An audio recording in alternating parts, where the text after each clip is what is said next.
சவுலே சவுலே நீ துன்பப்படுத்தும் இயேசு நானே.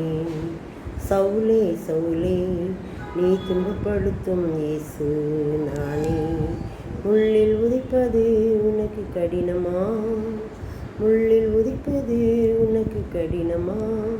அப்போஸ்தலர் 9:4 சவுலே சவுலே நீ என்னை ஏன் துன்பப்படுத்துகிற என்று தன்னுடனே சொல்கிற ஒரு சத்தத்தை கேட்டான்.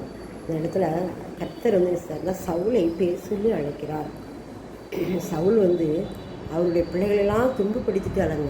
ஆனால் கர்த்தர் என்ன செஞ்சார்னா அவனை சந்தித்து, சவுலே சவுலே நீ என்னையே துன்பப்படுத்துகிறாய், முள்ளில் உதைக்கிறது உனக்கு கடினமா?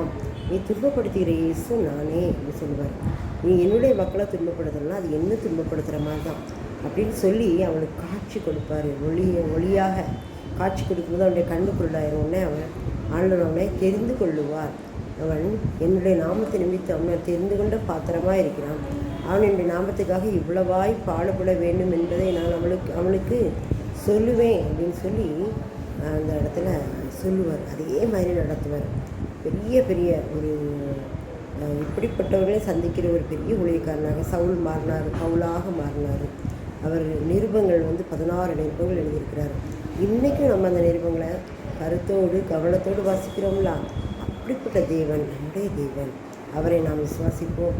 ஆசீர்வாதங்கள் சேர்ந்துட்டுக்கொள்வோம். சவுளை போல நம்மையும் பயன்படுத்துவார். நாம் அவரை துன்பப்படுத்திக்கிட்டு இருக்கோமா?